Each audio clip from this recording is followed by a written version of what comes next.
Hello guys, this is your friend Naruto Audio Fanfics and we are back with a new fanfic.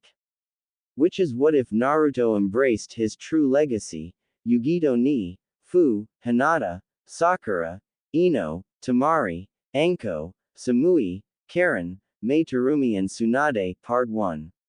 And if you enjoy this fanfic then please press the like button and subscribe to my channel for more fanfic like this. And now let's start the fanfic.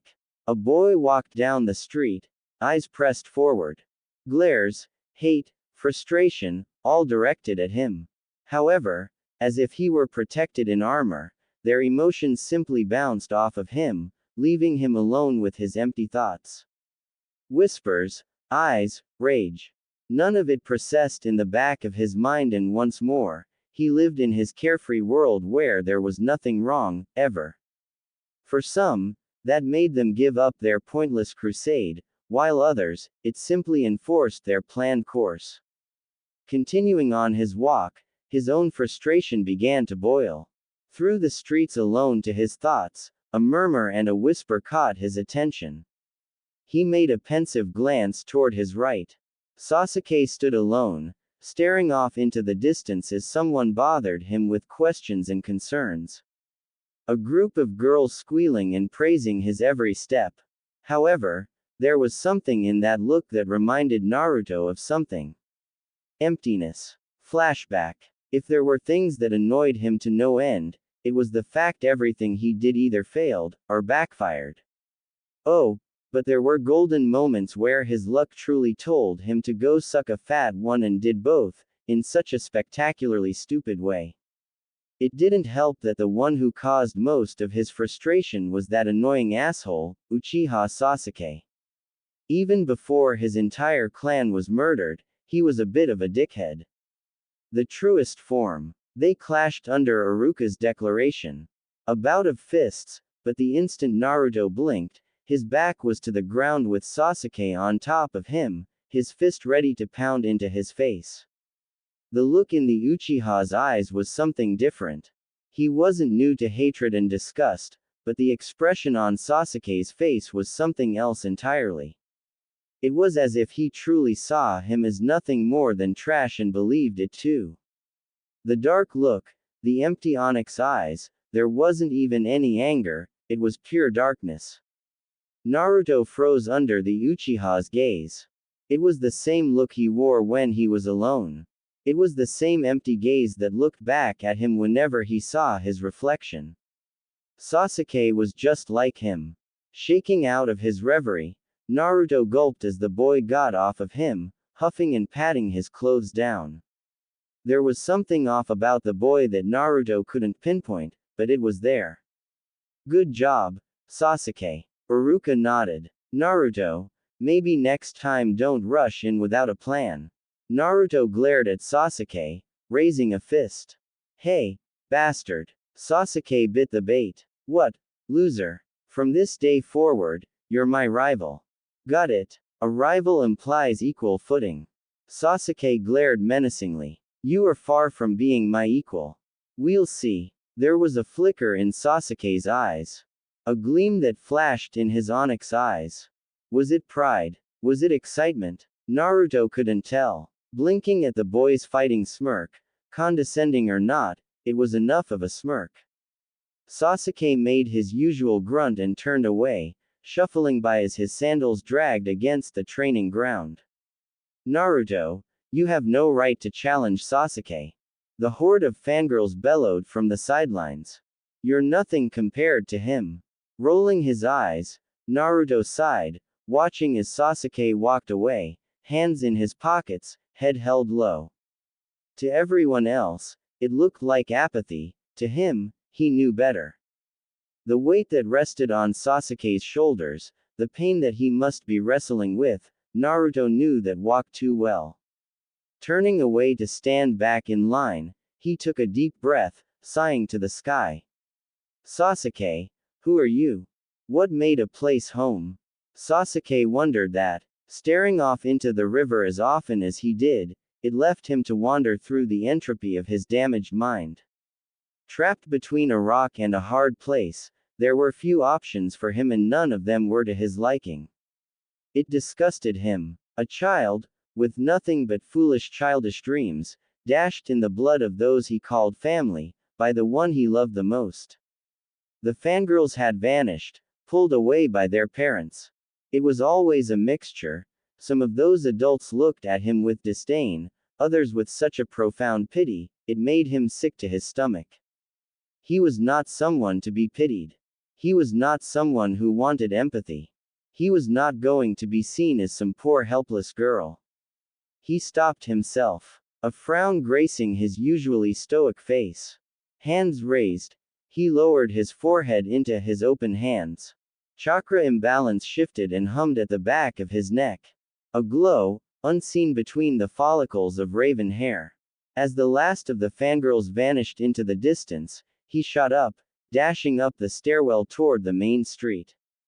If it weren't for his panicked state, he would have noticed a blond boy walking by. It was sundown. The village hidden in the leaves was beginning to fall to sleep. Shinobi patrolled the streets and rooftops as civilians cradled one another in their shitty little hovels and rising tenement buildings.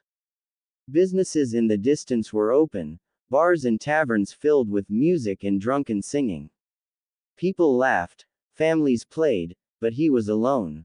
In a dark, poorly lit section of the village, there was a tenement building, well maintained, but a far cry from the pristine and cultured corridors of the clan compounds. Despite being the last surviving member of his clan, he was among the refuse, hiding in plain sight, alone in a room too big for himself. Taking a deep breath, he removed his shirt, tossing it aside, revealing bandages and binding tape. A seal on the back his neck began to glow, humming with life before poof, his duck butt hair extended further, still keeping the spikes, falling to his mid-back. His face was leaner, with fairer attributes. He was not a boy. Rather, her name was Satsuki. With a growl, she removed the bindings, releasing her chest from its prison.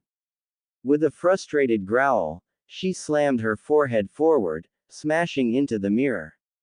She cursed under her breath, the pain in her back, the pain from the bindings, worse yet, the pain from the seal on the back of her neck, it all came to her with the force of a tidal wave. Head pressed to the shards of glass, her reflection was splintered, painted in the crimson glow seeping between the cracks. Hate me, little sister. Return to me when you have the same eyes. Hate me. Satsuki clenched her teeth. Fists balling against the sink, she pulled back, clenching the sink for dear life. Alone in the village, she didn't know what to do. Eyes watched her every move, she could even hear the whispers in the back of her mind. He's the sole survivor. Don't look his way. Uchiha can't be trusted. Uchiha, Uchiha, Uchiha. She glared once more. Frustration, rage, hate. However, that glare softened. There was a cry in the back of her head that made her both want to puke and smile. It was annoying, but in a weird endearing kind of way. If that made any sense. His whisker marks fading in and out of her reverie. That frustrated frown began to turn, curling into a soft, almost wistful smile. She shook her head. His words, his loudmouthed declaration echoed in her heart. You are my rival. She chuckled, eyes scanning the blood of the mirror, her eyes glimmered with tears. Words and questions rushing, her hands clutched her chest, pressing against her heavily beating heart. Why am I like this?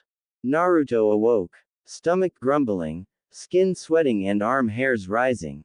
Slowly, he got out of bed, sliding from the bedsheets and slipping into sandals. He made the pensive walk from his bed to the bathroom. Staring at his reflection, there was a moment that he caught the dullness of his cerulean eyes. As if the light was killed, leaving nothing but the turmoil that collided and clashed within his soul. He remembered the old man Hokage talking about windows to the soul, how the eyes reflect the true intent of a person.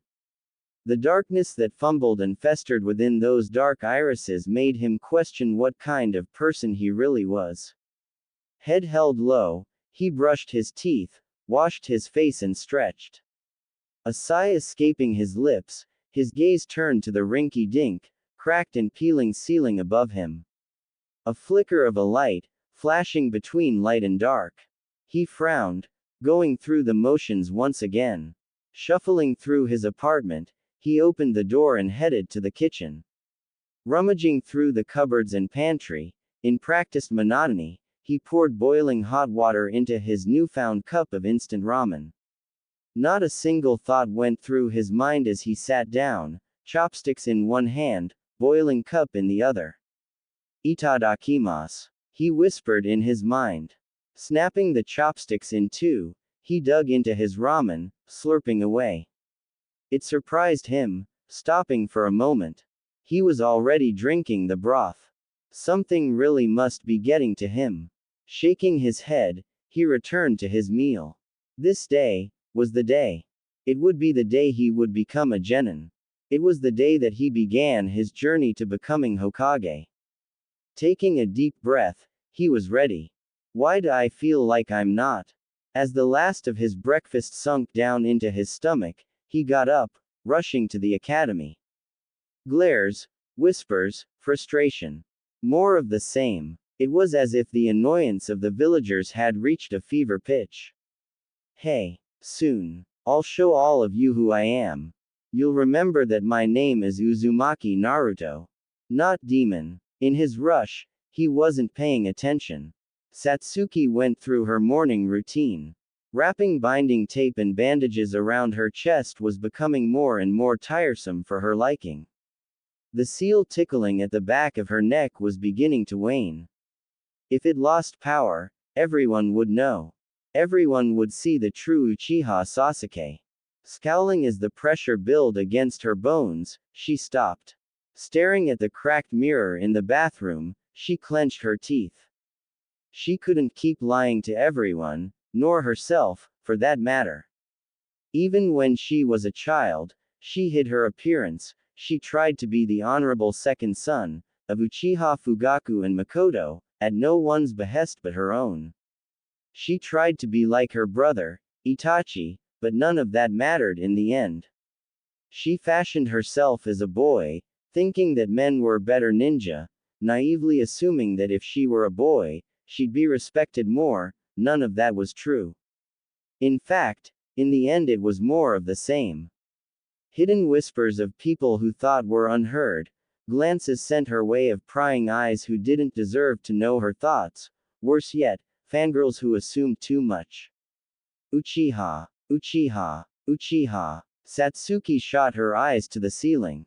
Hiding, hiding, hiding. She was always hiding. She hid from her brother. She hid from the massacre until it was too late. She hides from herself. Too long she had gone through the routine, too long she had bothered with this sham. With a sigh, the blush of frustration began to subside. With all the bindings and the bandages tightened, tied and latched, she was ready to don her mask. She slipped into Sasuke's clothes. The seal on the back of her neck, hidden by her raven hair, was suddenly activated. There was a sputter, as if it choked on her chakra. A gasp, a hiss, she turned in panic, turning her body to the mirror. Cursing under her breath, she realized the seal was already beginning to fade. One small line in the calligraphy could make the biggest difference. A shame she didn't know what it was. It was too late and she couldn't just go to the Hokage and ask for a quick fix. She was about to graduate from the academy. Doing what felt natural, she poured chakra into the seal. Slowly, it hummed to life, shifting her appearance. As the seal stopped its melodic music and the chakra was no longer siphoned, she looked back at her reflection. A boy with angry eyes and duck butt hair stared back at her. Just a little longer. I'll be a genin, train and become a chunin, work my ass off and become a jonin. I won't have to hide who I am anymore. Hokage-sama will fix the records and it'll be as if I was always who I really was. Satsuki thought to herself. With pride, she rummaged through her fridge, pulling out some cherry tomatoes, snacking on them as she curled some weights.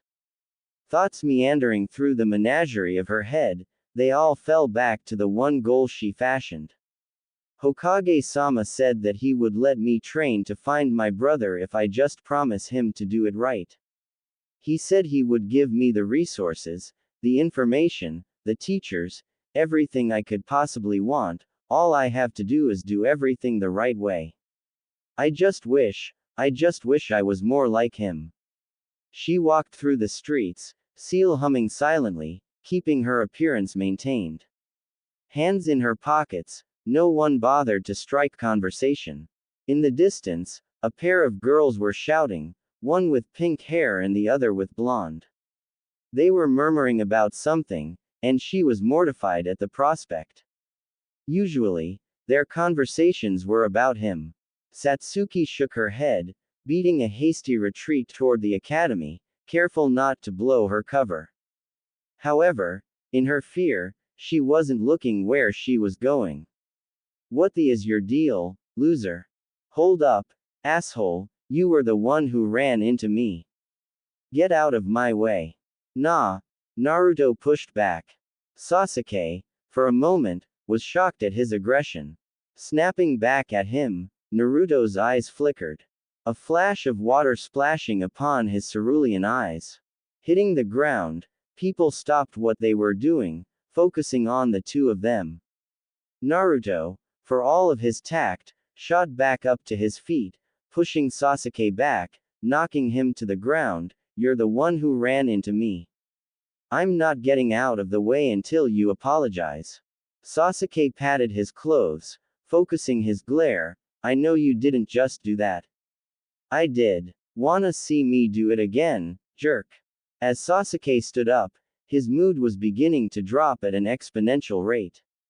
But, for a moment, he watched the glares and stares from the villagers around them. On rooftops, there was a Anbu watching from a distance, so concealed, he almost missed it. Judging by Naruto's tamed expression, he noticed them too. However, Sasuke shot that thought down. There was no way the Uzumaki was that spatially aware. He faltered in his stance for a split second. People were nearing, people were speaking, people were raising their hands. Moron. Sasuke glared. Fine. I'm sorry, alright. Naruto leveled his own glare. A flicker of fear in his eyes silenced Sasuke once more. Sasuke's mouth dropped. What? Naruto smirked, trying to ease the mood. Sasuke shoved his hands in his pocket, bumping his shoulder past Naruto, shoving him aside. Giving the boy a glance, he smirked back. What? Are you gonna keep standing there like a moron, or are you going come and fail this graduation test? Naruto, for all his courage and meathead tendencies, face faulted. You little bastard. You're shorter than me, loser. Naruto sat against the swing, something that had become somewhat of a tradition as of late. More often than not, when parents came to grab their little crotch goblins, he sat there, waiting, patiently, sorrowfully, even, forehead pressed to the ropes dangling so dangerously. Hands clutching the chafing binds, he heard them. The whispers, endlessly playing in the back of his mind, cursing, yammering on about his failures. They would not stop. In the corner of it all, he watched as Sasuke was doing the same, however, donning the Hittite of Konoha. His face reflected his own, the empty glare, arms crossed over his chest. Sasuke was many things, but this was the first time Naruto had ever seen him look vulnerable. Mizuki was close to Sasuke, congratulating the child, but remained a little too close for Naruto's tastes. The man was a teacher, yet for some reason, he was almost leering at the Uchiha. I can already hear the conversation. Oh, Sasuke, you and the Uchiha are so great. Naruto gagged at the words. I gotta say though, Sasuke looks a little off. His jaw looks slimmer. I don't know, it might be the light and the angle or something. I dunno. Naruto kept to himself, blue eyes suddenly locking with Onyx. There was an unspoken understanding, uncomfortable, afraid. But Naruto broke his gaze, looking down at the patches of grass and the roots peering through the topsoil. He could feel everything pressed against him, but for some reason, Sasuke's gaze pierced harder than everyone else's. He could feel his eyes hyper-focusing on his small form, almost making him shrink even further into the swing. He noticed a shift in demeanor. Sasuke was speaking to Mizuki, thanking him, if his lips were any indication. This time, there was something definitely off about Sasuke. His lips were thicker, slightly fuller than ever before. Listen, he may have taken a glance once or twice to see what Sakura and the others were raving about, this was different. Rubbing his eyes, Naruto could swear Sasuke's eyelashes were longer. Shaking his head, Mizuki left, giving about a Sasuke. The Chunin turned on his heels and started his trek toward him. Oi, Naruto, Mizuki called with a somber smile. How are you? I know you must be devastated right now. Naruto frowned. What can I say? Another test failed. Time to redo everything again, right? Naruto, listen. You are talented and strong. I mean, you pulled off everything else without a hitch. It's just the Bunshin. You know I have too much chakra for it. There's no way I can pass until I perfect my chakra control. What if I told you there was another way to graduate?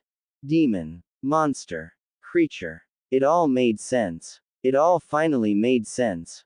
Naruto pressed his back against the tree, tears streaming down his face. Scroll clutched to his chest, the boy was in full panic. Mizuki was in the back, screaming at the top of his lungs, insults, lies. He wasn't a demon, he couldn't be. Hands gripping the scroll for dear life, he refused to let Mizuki get his hands on it. Iruka was back there, pinned against his own comrade. Delirious laughter, baseless accusations, Naruto couldn't take it anymore. Blinded by tears, he stood, using the tree as a crutch. He stumbled, mumbling incoherent words, he was ready to give up the scroll, ready to be killed by his former teacher. The man was right, he was a demon. He was a creature. He was everything he had ever heard. He was nothing. A being less than dirt. A monster. The acts he had done in his life, rushed back to him. The unyielding hate everyone displayed for him, smashing into his mind. The curses, the things thrown at him, the denials, the lies. Heart racing, Naruto cursed wildly, realizing in an instant of vivid clarity, everything was a goddamn lie. A lie. Lies. Lies. Lies. You're right. Iruka's words came like a hammer, smashing against Naruto's chest. He paused, scroll slipping from his grip. You'd be right if he was the demon fox. Iruka chuckled weakly. But Naruto is different. I know that he is an exceptional student. He works very hard, and he's single-minded and clumsy at the same time. No one accepts him, but he knows the meaning of human suffering. He is not the demon fox, he's Uzumaki Naruto, citizen of Konoha. Whatever Mizuki said ran into one ear and out the other. Without thinking, he rushed from the tree roots he hid. Scroll held under one arm, he rushed at Mizuki. Head tilted down, his head crashed against Mizuki, sending his shuriken flying into the woods and himself, toppling over his limp limbs and legs. Rolling about the dirt and stone, he crashed against a tree. You freak! Mizuki bellowed deliriously. You caught me off guard, next time you won't. If you touch Iruka-sensei one more time, I'll kill you. Bring it one, monster. Show me what you can do, fox. Satsuki cursed, ripping the binding and bandages from her body. Running a hand through her hair, she struggled to take in breath. The looks Mizuki was giving her, it was as if he knew her secret. Shivering within the confines of her own bathroom, there was a feeling that she was being watched. It was real, as if the person stood behind her. Leering, inching ever closer, the sweaty, greasy palms, ready to grab her bare shoulder and throw her to the ground. The last Uchiha in the village, a woman at that. The thoughts whirled in her head. At lightning speeds, her eyes snapped shut, arms and hands rushing to her chest. She curled, shielding what was left of her bare skin from sight. However, there was no one else in the apartment but herself. Winds blew against wind chimes hanging from her balcony, to the wisps of smoke drifting from the burning incense. As the tears began to form, she hid her face within her open palms, trying to hide from the stares. Hide from the whispers. She cringed, muscles tightening, legs brought up to her chest, she wept on the cold bathroom floor. The fire that once burned righteously in her heart began to douse. Weaker it flickered. Hate me, little sister. Return to me when you have the same eyes. Hate, hate, hate. Her brows furrowed, reigniting that flame. Roaring through her body, she relaxed. Her muscles no longer locking up, she turned, skin kissing the stone-cold floor. Turning about, she forced herself to stand, despite the weight pressing down on her. Eyes. Whispers. Fear. Running a hand through her sweat-slicked hair, she stumbled to her feet, falling back into the wall behind her. Sliding to the floor, she took slow, deep breaths. Satsuki gulped, sniffling, wiping the tears from her face. The words of her father echoing in her head. While I do not agree with this idea of transforming your appearance, even with your mother's convincing, if this is what you believe will earn you strength, then prove it. You can change how you look, but you can never change the blood that flows in your veins. You are an Uchiha, Satsuki, or Sasuke, it doesn't matter. If you want to be strong like your brother Itachi, only through blood, sweat and tears, will you be strong. Satsuki smacked her lips, staring at the cracked mirror. I was always a girl. I was always Uchiha Satsuki. I just wanted to be looked at the same way people looked at Itachi. How many kunoichi fight like he can? How many kunoichi are treated as well as any male shinobi is? How many kunoichi do anything more than genjutsu and medical ninjutsu? How many are more than support? How many can go toe-to-toe without being brought down and insulted for just being women? As a boy, I never received hate, discrimination, nor did I ever receive pointless remarks. I was just someone who did as what was expected of them. I was someone who was praised and never bothered. As a girl, as the last surviving and last loyal of one of the noble clans of this village, what does everyone expect? I imagine the same would have been done to the Hyuga if Hinata or her sister were the last surviving members. Dojutsu Kekkei Genkei are prized and coveted by every ninja village. I wouldn't doubt, as far as I can throw myself, that other villages have their own and would absolutely kill to have another. I mean, didn't Hinata get kidnapped by the hidden cloud? I remember my father saying something about that one day with mother. I would be experimented on, I would be used and treated as nothing more than an object if I were a dainty, little kunoichi. These other girls are so beneath me, so painfully average, they can go off and become ninja and die in some forgotten field for all I care.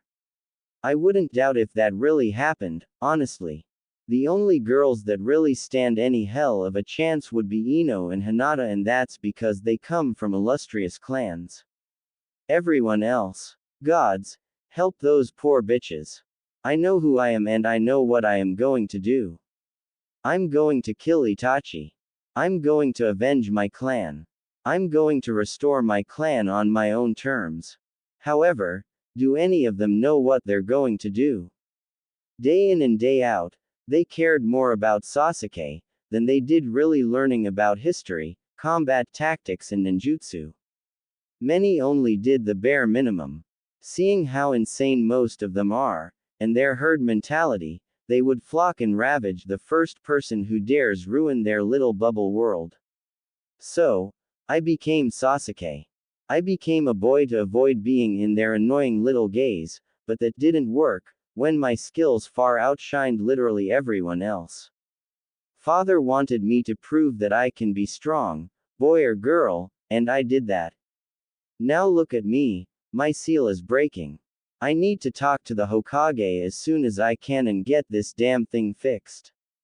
The way Mizuki looked at me. The way he was getting closer and closer, if it weren't for Naruto looking so pathetic, I think he might have tried something worse. I didn't even realize how bad it was getting until I got home. The damn seal had faltered so badly, I was looking more and more feminine as the seconds passed. No one can know yet. No one. I'm not ready. I can't defend myself yet. I need time. Her eyes were swollen and bloodshot, but at least her heart had finally calmed down. Pushing off the floor, she stumbled into her living room, fumbling through into her bedroom. Hands drifted through her closet until her fingers brushed against a silk kimono. Sliding her arms through it, she tied the sash and fell to bed. Hate me, little sister. Tears began to fall once more.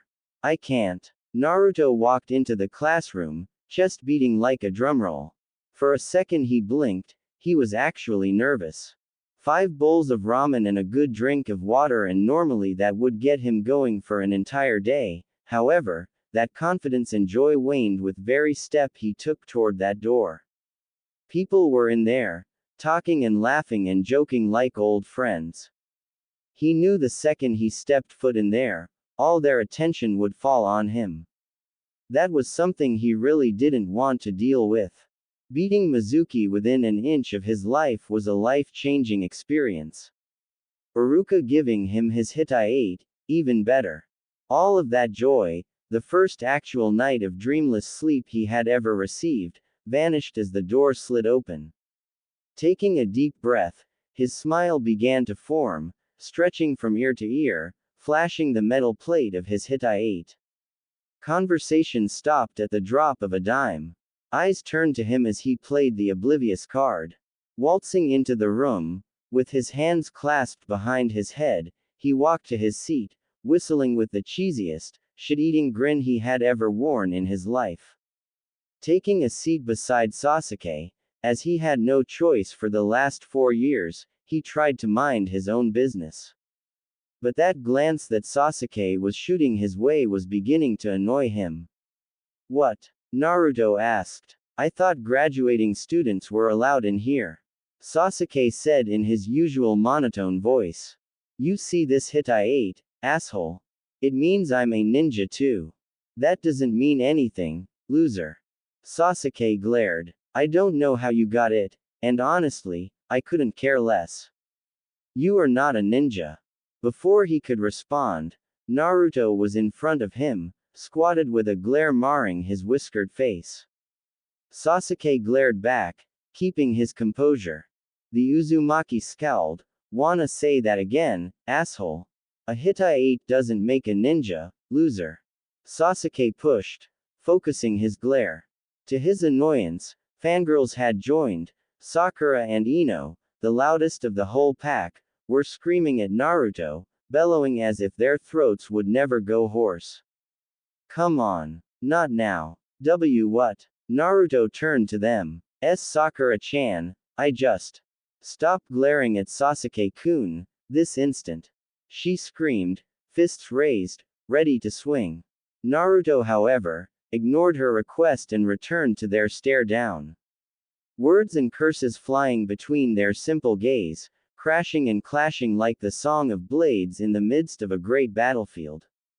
They were unbroken, neither willing to budge. This wasn't like graduation day when they crashed into each other, this was their pride and egos under question. Closer they got to one another, the tips of their noses beginning to touch. Naruto panicked. They were too close. Sasuke was beginning to pull back, the red of his cheeks beginning to form.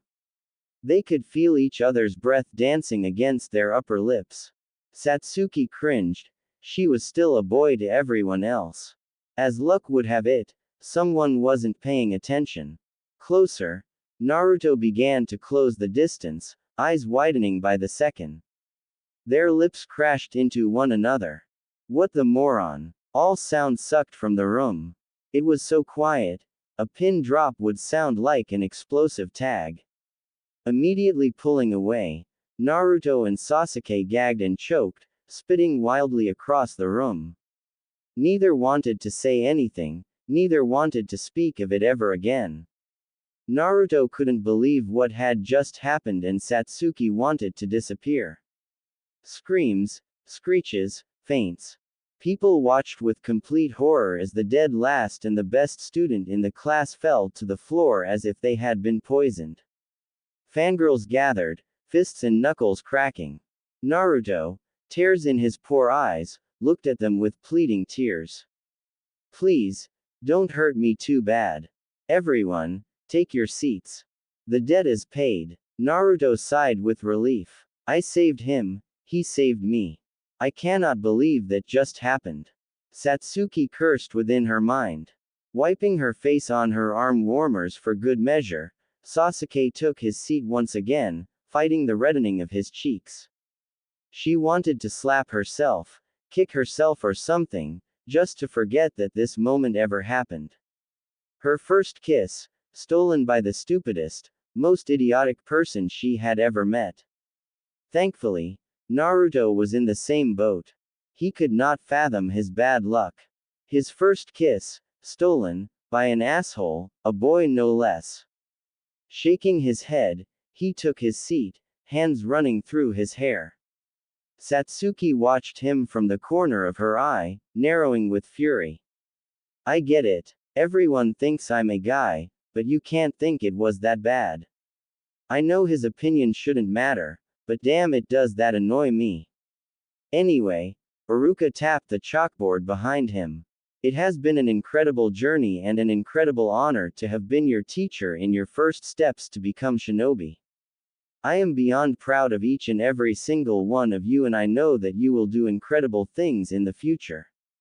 As a final farewell before I give your team assignments, I just want you to know that I, along with everyone in Konoha, believes in you. A bell test. A stupid bell test that, in the end, was a goddamn lie. Satsuki cut a kunai through the binding tape and bandages with a frustrated growl. Throwing the offending linen away, she rested against the sink of her bathroom, head inches away from the cracks blackened with dried blood. Her reflection remained shattered in this hole of solitude. A reflection that rung true to her aching chest. Hands ran across her skin, wincing at the bruises her new sensei had inflicted. She swore he broke a rib or something. In the end, it was about teamwork. Biting her lip, just as she bit the bullet to feed Naruto on the training grounds, she sighed. The Hokage's words ringing in her head. If she wanted to find and kill her brother, if she wanted to achieve any of her goals, she needed to do it the right way. She needed to be a friend to her new comrades. She needed to be more than Uchiha Sasuke, Avenger, she needed to be Uchiha Satsuki, loyal Uchiha. Clutching the edges of her sink, she took a deep breath, sighing into herself. The frustrations, the anger, the annoyance of Sakura and Naruto, multiplying in the back of her head, it was almost too much. As stupid as the whole situation was, the Hokage was right. Itachi was strong, if he managed to kill the entire clan in a single night. No one in their right mind would think going against him alone would be the right choice of action. And she wasn't the highest marked student for nothing. The Hokage would give her a squad, teachers, equipment, information. All she needed to do was play along until she was Chunin. She needed to keep the illusion going for just a few more months. She had everything planned out. Training regimens, strict bedtime and meditation, she would do all she could to remain in the good graces of the Hokage. She could not risk losing her one chance to defeat her brother. However, As the intrusive thoughts began to trickle into the recesses of her tired, adolescent mind, she stopped. Hands beginning to tremble, arms shaking in their sockets. Itachi stared at her in the mirror, his calm smile and the brotherly gaze he always gave her before poking her forehead. Hate me. She clenched her teeth, snapping her eyes shut. Hate me, little sister. The red sky and white and black monochrome of Tsukuyomi blaring in the void of her eyelids. Hate me. She shook her head. Her thoughts took over. Screaming incoherent words, she punched the porcelain sink, spilling blood across the white surface. Shouting and crying out to no one, she slammed her fists into the mirror, shattering what was left, completely. Glass embedded between her knuckles, she gasped out, falling back into the cold hard tile walls of her bathroom. Heart racing at speeds unfelt before, her legs sprawled out in front of her, spent and weaker than she had ever felt in her life. Can't. Her hands rushed to her head, screaming agonizing pain as her fingers bent and extended, running through the sweat-slicked follicles of raven hair. I can't do it. I can't hate you. I can't hate anyone. Return to me when we have the same eyes. I can't do it. A thud was heard in the apartment, snapping her from her tears. Hands trembling, dripping with blood, she snapped to her feet, throwing on the shirt of Sasuke. Forcing chakra into the seal on the nape of her neck, she froze mid-step. It was no longer responding. Panic, fear, terror. It began to envelope her, rising up to drown her in its grasp. Carefully, she reached down, grabbing a wad of toilet paper and wrapping around a glass shard slightly larger than a kunai. Careful not draw more of her own blood, she readied herself as she opened the door. Someone was in her apartment. Someone must have heard her delirium. Someone had finally decided to show themselves. Springing into action, she charged for where the sound had come from. Her window was open, wind drifting against the curtains dangling carefree. She snapped, feeling a presence behind her. Hand out, she grabbed fabric and slammed the weight against a wall, glass shard inches away from whoever's face it was. Onyx eyes met cerulean blue. N Naruto. S Sasuke. W What the air you doing here? Why you're a girl. There were many moments in his life where he wondered if he ever made the right decision. Walking into places he knew didn't like him, or going to areas of the village that had a distinct hatred for him, this however, crossed so many lines that he didn't even know he had drawn. All he wanted was to prank Sasuke, all he wanted to was do some stupid shit to maybe hurt the Uchiha's ego, even if it was for a split second. Catch him unaware, tie him up, maybe sit on him for good measure, but for sure, it wasn't this. Naruto panicked, unable to find the words. Satsuki had a moment of silence, unable to look away from the boy who broke into her apartment. Blade of shattered glacé pressed against his throat, blood began to trickle down his neck. Her rage and fury rising with each passing second, she pressed the blade further into flesh, painting the reflection of his quivering eyes crimson with his own blood. However, something stopped her, refusing to flick her wrist, she pulled back, dropping the shard. As it clattered on the wooden floorboards, she backed away, dropping the boy from her deathly grip. Before Naruto could open his mouth again, her foot smashed into his chest. He sputtered, eyes as wide as plates. He swore a rib or two broke from her strength. Falling to the floor, Satsuki was over him once again, glass shard in her hand, ready to end his life in an instant. Her eyes were filled with anger, fury, rage, but there was something else in there that Naruto could barely believe. Fear. As the blade of glass neared his throat once again, there was something else in her eyes. Hesitation. Look. Even though I think it's totally deserved, please don't kill me yet. Satsuki didn't say a word, keeping her glare leveled at the blonde idiot trapped in her deathly grip. the blade of glass inching deeper and deeper. He was certain if he agitated her any further, she might actually cut something important. While he didn't really understand the human body enough, he saw what Mizuki had done to Iruka, and that was just the man's back. She pulled the glass back, tossing it away as if it burned to the touch. Once more, as Naruto opened his mouth to speak, she shot her hands forward, slamming her palms against his mouth. Her breaths were shaking, her body was trembling, eyes jumping wildly between him and the knife. Naruto didn't know what to do. Trapped between a rock and hard place, he could do nothing but stay still. The threat of death was too real. It was as if he had stepped into a snake pit, surrounded on all sides by fangs dripping with venom. Somehow, she was even stronger than the Sasuke he knew. Hands calloused and scratched with cuts and bruises. Pressing down, the wood of her walls began to creak and snap. No one was supposed to know, she said with an empty tone. Not yet. No one. What do you mean? Naruto asked, his voice muffled. No one was supposed to know that I am actually a girl. She said once more, as dead as before.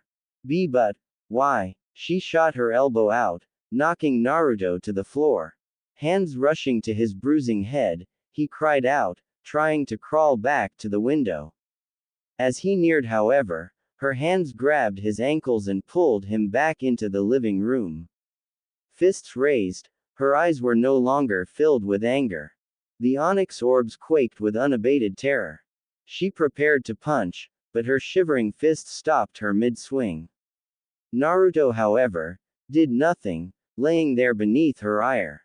Of all the stupid things he had done, this had to take the cake in every way imaginable. She had every right to beat him to death. She didn't. She sat there, straddling his chest, fist raised, another gripping the collar of his orange jumpsuit. Neither said a word, as if they were trapped in limbo of what to do next. Sasuke? Naruto asked, preparing his wince. If you're not going to kill me, can you explain to me what the hell is going on? Satsuki took a deep breath, trying to calm down. You're big on keeping your word, right? Answer the question, moron.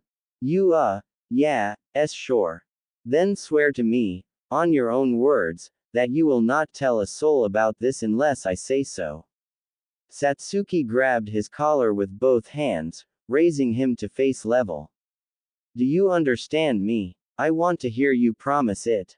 If you don't, then I can just kill you right here, right now. I promise, Naruto said, paling at her threat. I swear I won't. Get off my floor and take a seat then. Satsuki stood up and slammed her window shut. Pulling the curtains, no one would see inside. Turning to the Uzumaki, the boy was slowly getting off the floor, clutching his chest, releasing a few hisses as he did.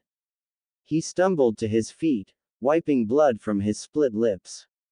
A pang resounded in her chest, watching his dejected form fall into her couch, breathless and in agonizing pain. No, Naruto waved a hand. I get it. I honestly, of all the things that I thought would happen today, this was the absolute last thing I would have ever imagined. I'm surprised you're not killing me right now. Still on the fence about that one, moron. Satsuki frowned, taking a pensive seat in front of him. My name isn't Sasuke, it's Satsuki. I am the daughter of Uchiha Fugaku and Makoto. I was born a girl, and through some circumstances, I had decided to use Fuinjutsu to change my gender so people would leave me alone and treat me like anyone else. Obviously, that came with some drawbacks and somewhat backfired on me. What you are seeing is the real me. It's nice to know the real you isn't so much of an asshole. I can be an asshole if it makes you feel better, idiot. Satsuki spat. Say what you will, but this was a precaution.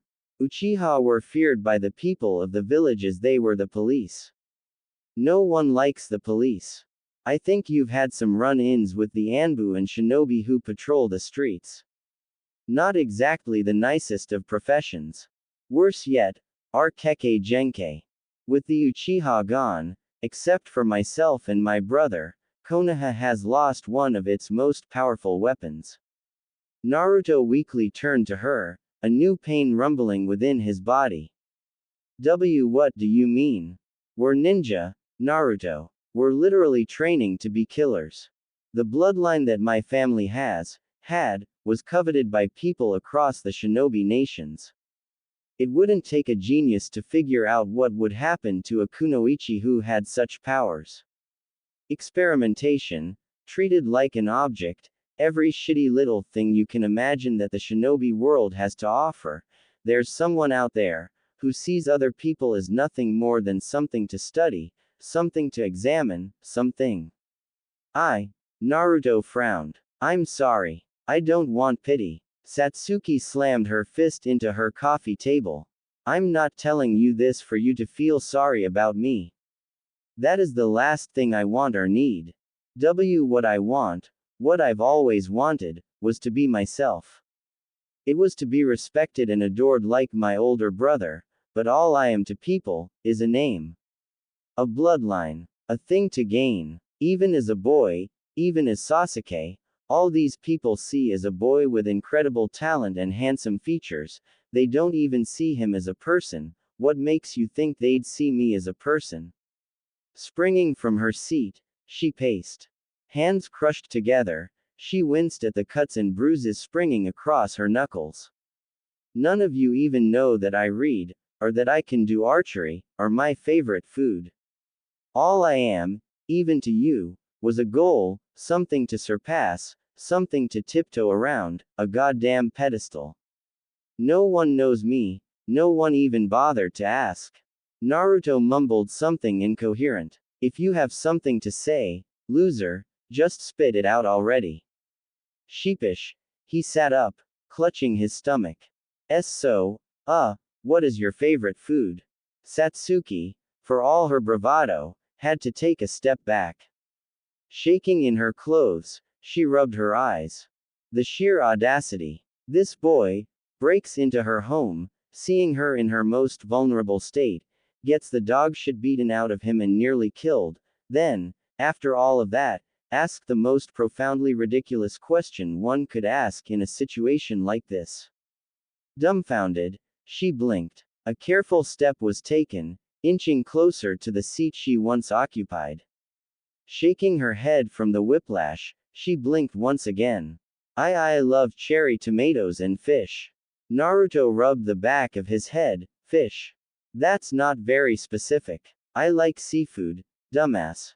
Satsuki rolled her eyes. Mackerel, tilapia, pompano, tuna.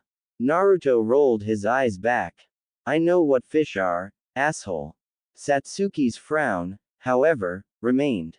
You're taking all of this information surprisingly well.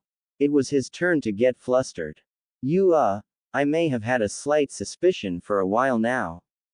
But I didn't have any proof. Nor did I have any real foundation. Okay. Satsuki leaned back into her seat, crossing a leg over the other, as she did with her arms. Spill. Mizuki, the bastard was leaned up on you after graduation. There were some things off about your face. Naruto said. And not that I watch you or anything. Swear. It was just, your real lips were showing, I guess. Eyelashes were longer. Hair was slightly longer. Your figure within your shirt was showing as the winds blew past you. Your jawline was slimmer. It was weird and I thought I was seeing things. It just made everything even weirder when Mizuki wouldn't leave you alone. Speaking of Mizuki, what happened to him? Satsuki spied the red tinge on Naruto's cheeks, the twiddling of his thumbs. Clear indications that he was hiding something. Tilting her head, she watched him fumble with his jumpsuit cuffs. As if a practiced response, his hand ran to the back of his head, rubbing nervously. Honestly, no clue. Hee. She was unconvinced. Raising a brow, she narrowed her eyes at him, trying to get a read on the orange-wearing idiot. There was something about what he said that had merit. Satsuki was so uncomfortable with Mizuki so close by. Something about him just exuded the worst aura imaginable. He leered, his eyes going everywhere but her own, her personal space invaded as if he were familiar with her. It made her stomach twist. She was a child, the final hope of a clan or not. Looking at Naruto, he maintained that stupid smile. He was lying. I was forced to spill the greatest secret anyone could ever possibly have, Satsuki glared, and you don't have the heart to tell me yours. That doesn't seem fair, don't you think? Naruto's face paled. She watched as he spilled between different emotions in the span of a split second. Fear, disappointment, frustration, emotions she was well accustomed to. It wasn't a surprise that he felt an inkling of it. An orphan as well, and for reasons unknown to her, absolutely hated by the village. For a moment, she thought about retracting her question. No one can hear us. After all the shouting and the broken glass, you ask that now? Point taken. Naruto sighed. I promised not to spill your secret. Do you promise not to spill mine? I promise. Satsuki nodded. You and everyone else were wondering how I got my hit I ate. Naruto frowned. Mizuki came to me with a proposition to retake the graduation exam, but it was a lie. He had me steal the scroll of forbidden ninjutsu from the Hokage tower. You did what? You want me to finish or not? Satsuki shook her head in disbelief. Go ahead then. After I learned a ninjutsu from the scroll, I was ambushed by Mizuki and he told me the truth behind everything, all confirmed by the old man Hokage himself. Remember the nine-tailed fox, 13 years ago? What about it? The Yondaime couldn't kill it. He sealed it. Satsuki was about to ask, but something clicked in her head. Demon. Oh. Yeah. Oh. She frowned further, sinking into her seat. Arms tightening across her chest, her eyes fell to her bare feet and the floorboards beneath them. Naruto did the same, neither of them speaking for what felt like an eternity. What was there to say? Both of them had secrets that would upend everything the entire village believed, and what their comrades knew. Satsuki hissed inwardly. If everyone were to find out she were a girl too soon, other villages would find out. If the secret of Naruto's tenant would come out, there, no doubt, would be people coming after him to take that power away. Everything fell back on them being weak. You're weak, Satsuki. Hate me, little sister. Return to me when you have the same eyes. Her brows furrowed, deepening as that voice rung in her head. Unbeknownst to her, Naruto was in the same boat. His thoughts trailed left and right, wondering if and when Satsuki would ostracize him too. The truth of all of his problems laid bare for the girl he had caught unaware. He didn't deserve an ounce of sympathy from her, but he had held desperately to that hope that she would forgive him, at least move on and give him another chance to earn her trust. If she was supposed to be his teammate, he wanted to put all of this behind them and move forward. Naruto. Satsuki hummed. I'm going to be honest. I hate you. So much. But not because of the fox inside you. I hate you because you annoy the hell out me and you're a moron. When he released a sigh of relief, she almost snapped at the whiplash again. God, I think we need therapists or something. But that doesn't mean you have to stay a moron. Whether I'm Sasuke or Satsuki, I am in close correspondence with Hokage-sama. After all, he is the one who helped devise the seal. He does monthly checkups to ensure that the matrices remain stable. I will admit, I feel like I'm plateauing in my skills if I don't receive an actual training partner to compete with. Hold on, what are you saying? Naruto raised his hands in defense. Be honest with yourself, Naruto. Satsuki said. Your skills as a ninja suck. My socializing skills need work. You help me, I help you. Besides, it's a great way to make sure you don't go spilling my secrets. So, you're saying you want me to train with you? What? Are you trying to tell me you didn't have fun beating the snot out of each other in the academy? Naruto, for all of his turmoil, burst into contagious laughter. Satsuki couldn't fight the smirk growing on her face. Before she knew it, she was smiling at his antics. Naruto wiped the tear from his eye and focused his gaze on the girl in front of him. I need to get strong to become Hokage.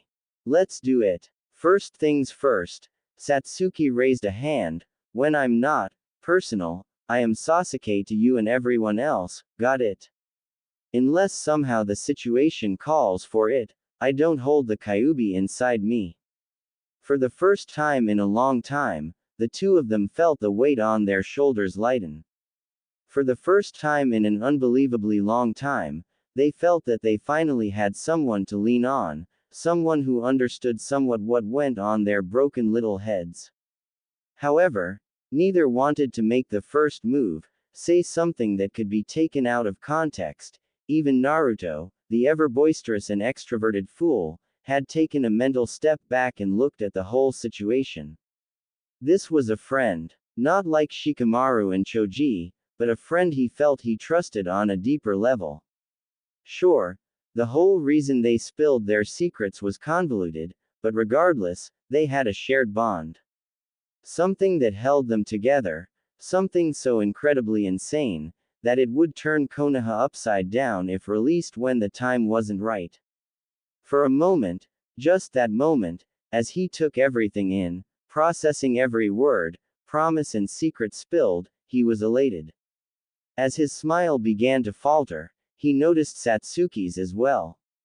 A mimic in emotion, a reflection as broken as his own. Hey, Naruto said, you and I have goals that we want more than anything. We've already bared the worst secrets we have. Help me become Hokage and I'll help you hunt down your brother. Satsuki choked on her spit. Excuse me, what brought this on? What can I say? Naruto rubbed the back of his head. Even though we never talked, I considered you a friend. And what are friends for? Ha! Satsuki giggled. We are definitely not friends. Naruto's face fell. Geez, twist the knife, why don't you? You just learned the true me, I just learned the true you.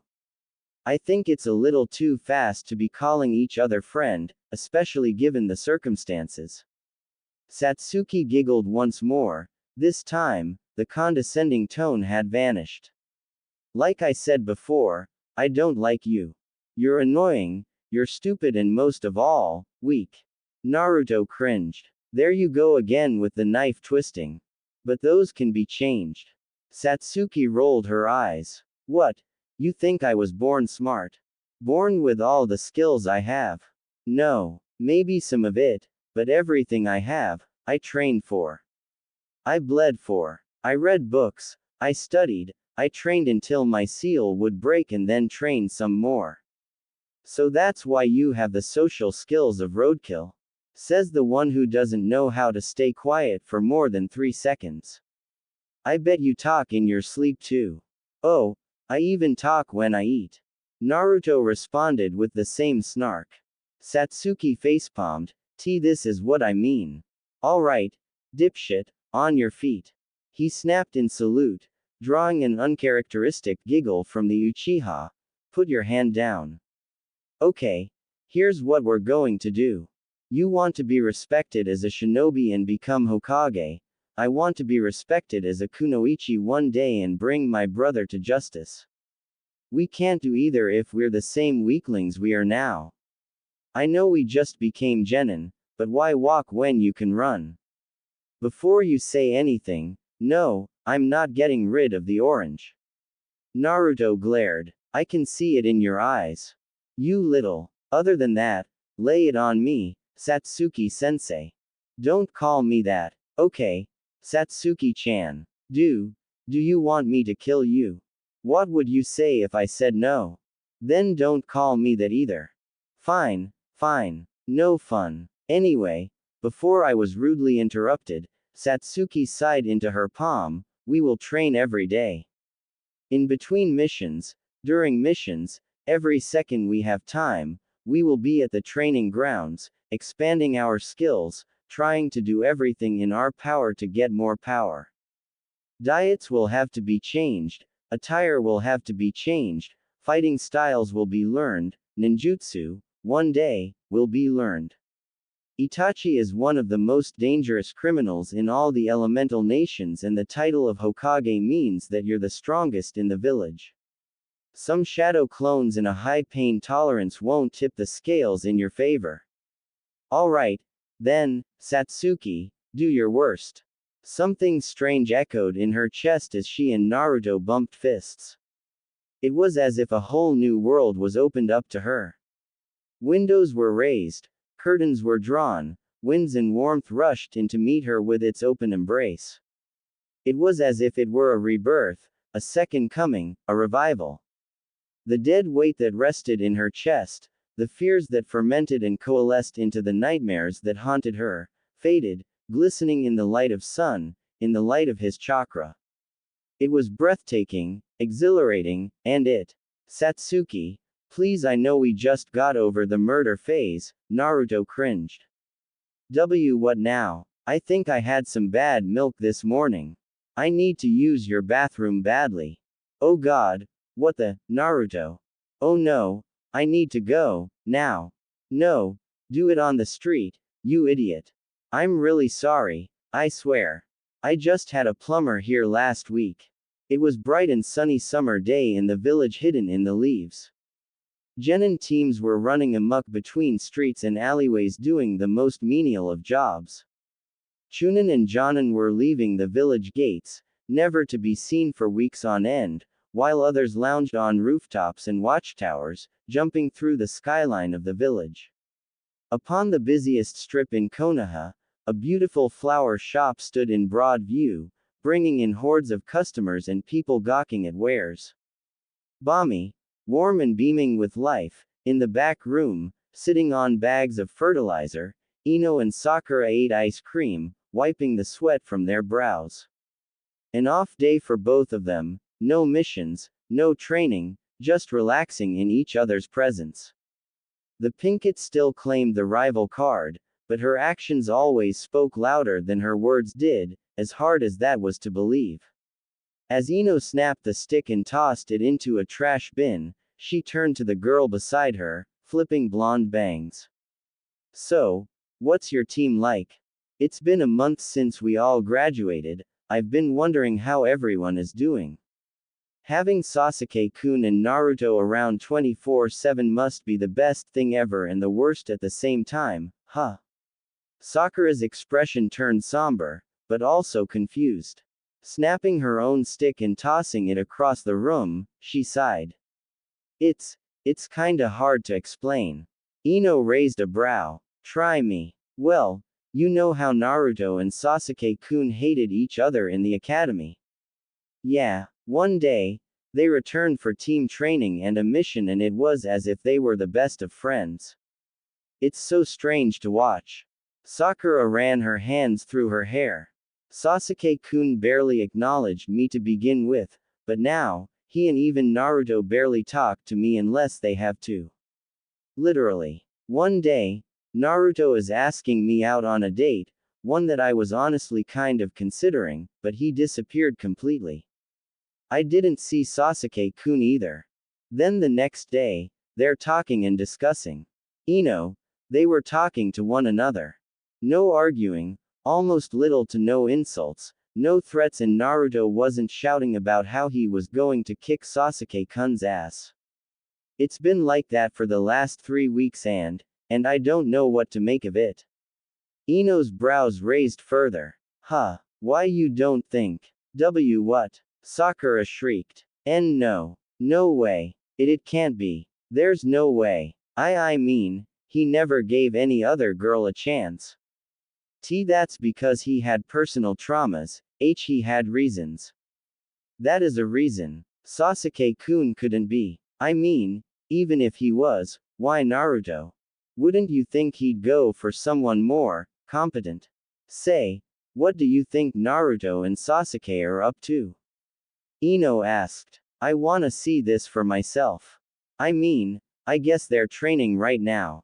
They're training. Ino was finding this conversation tiresome. Her eyebrow just would not come down with every revelation. Why aren't you training with them? Kakashi-sensei is busy with the Hokage today and Naruto and Sasuke don't include me in their training. Sakura frowned. I know I've said it a lot, but it's so strange. They were so big on working as a team, but for some reason, as soon as they start sparring, there is no one else in their little world but each other. Pink tinge grew on both of their cheeks. No way. Oh God. No. No. No. No. Oh, the way that was said. We definitely have to and see what's up. Naruto was getting frustrated. Okay. Frustrated was putting it lightly. He was annoyed. Satsuki was getting a kick out of this. Okay. A kick was putting it lightly. She was having the time of her life. Satsuki had maintained the facade of Sasuke and was currently grating the last of his nerves. Any further and he swore he'd be numb to pain and annoyance. She slapped him every time his legs loosened from the horse stance. A bamboo stick in hand, the instant the angle of his knees were wrong, she'd smack his thigh, his calves, his knees, literally every possible place she could to keep him as stiff and as angular as possible. If she hits me one more time, I'm going to beat the living dogshit out of her. I think I'm enjoying myself too much. Satsuki, however, hummed in the back of her head. Red on her cheeks from how hot it was, she raised bamboo's stick once more, smacking Naruto's back the moment she caught the slouch beginning to form. It hasn't been more than 20 minutes. At 6 years old, I was able to hold a horse stance for 2 hours. Come on, Blondie, I thought you wanted to be Hokage. I know she said it was some sort of bullshit chakra control exercise, but I'm beginning to think she just wanted free licks in. Naruto growled in his mind. Holding the horse stance, arms extended, he scowled inwardly as the bamboo stick hit him once again. Hold the damn horse stance for an hour. An hour my ass. This is literal child's play for an Uchiha, and I'm assuming, the rest of the clan children. Satsuki thought to herself as she paced around him. She tossed the stick away, letting it bounce against blades of grass. Walking around the Uzumaki once more, eyes scanned his form. If he hasn't figured it out yet, I'm going to actually scream. He's supposed to also use chakra when holding this stance. A constant kneading will maintain his stance and plant him to the earth. I have been trying to hold myself steady, but my damn chakra control is so shot, this is harder than it frickin' looks. Naruto cursed. Blue eyes blinded by sweat, he maintained his stance. Arms extended, knees bent, ass out like he was sitting on a bench. He could not risk Satsuki deciding on the bamboo stick again. Channeling chakra into his arms to stiffen the muscles, he cursed inwardly as his arms began to drop. Oh, come on, please. Don't hit me again. Okay, time for a different approach. Satsuki sighed into her hand. Okay doofus, calm down and relax. She walked behind him, remembering the times her mother, brother and father helped train her. He might be a visual learner. A shuffle of grass and fabric was heard, and before he knew it, she was behind him, donning the horse stance. He looked back, red forming on cheeks at the proximity. Her true face phasing in and out through the weakening of the seal. Don't say a word. Just follow what I'm doing. Arms snaked forward, hands wrapping around his elbows. Slowly, she raised his arms forward, maintaining the horse stance as if it were the most natural of dispositions. I'm going to mold my own chakra through you to help you get an idea of what it's supposed to feel like.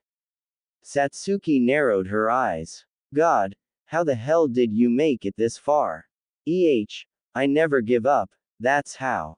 Naruto snarked. Well, your willpower to keep your arms up for extended periods of time tells me otherwise, loser. Shut up, asshole. He closed his eyes, returning back to the basics of chakra manipulation. It was the place between serenity and clarity. A place where his physical strength collided with his spiritual strength. He had to realize the equilibrium, the thrashing shores of his inner strength and that of the unwavering spirit. Their powers are great, with one always trying to overpower the other, but within each, there was an inkling of weakness, exploitable and easy to subsume. Despite all of that, the simplest of chakra manipulation was feeling the energy within their body, from the points strategically placed, to the rippling core in his stomach.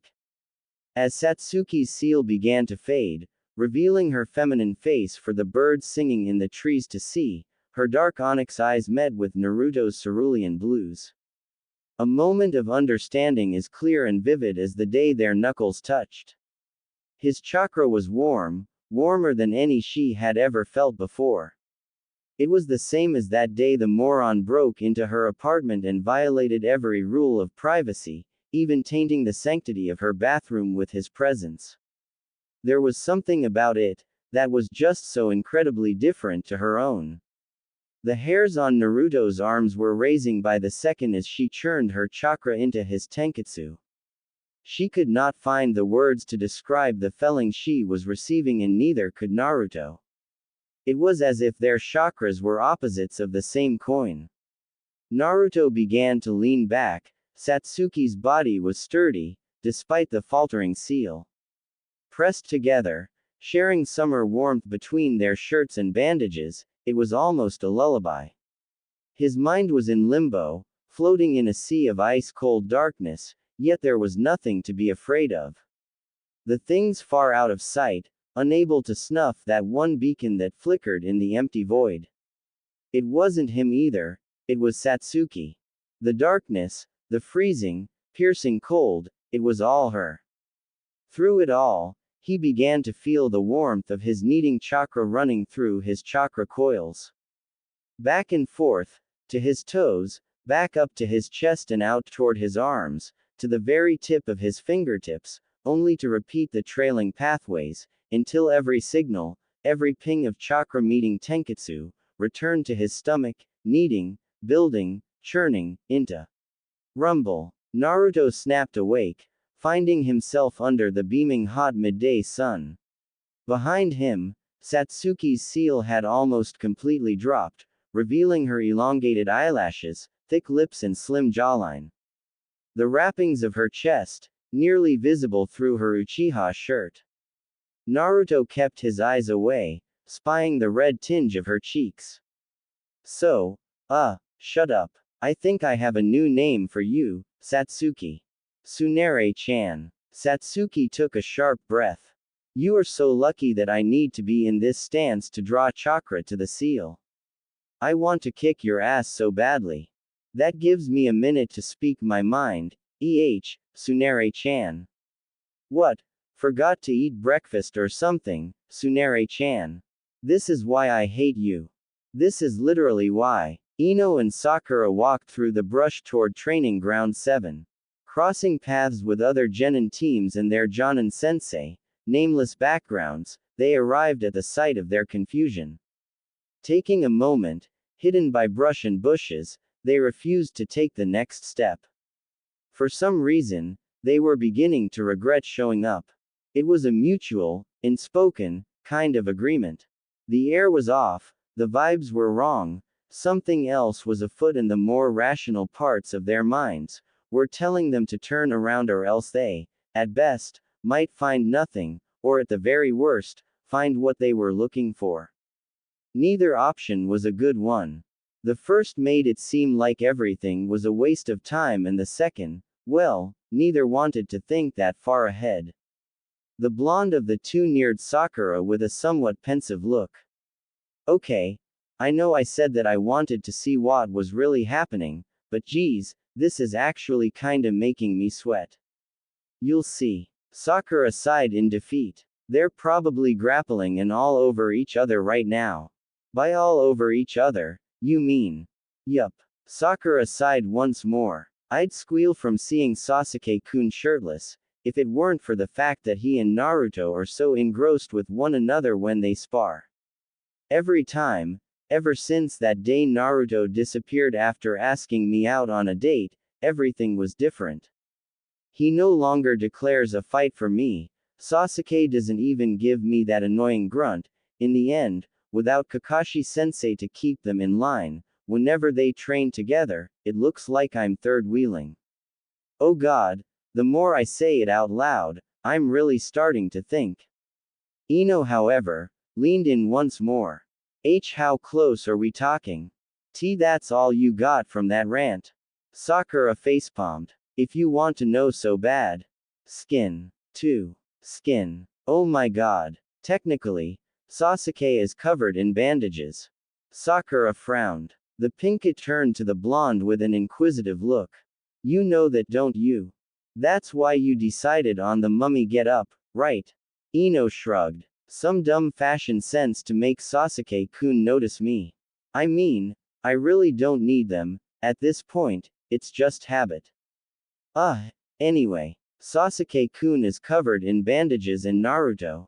What about him? What about him? Sakura asked incredulously. As if Ino had grown another head, Sakura paled at the question.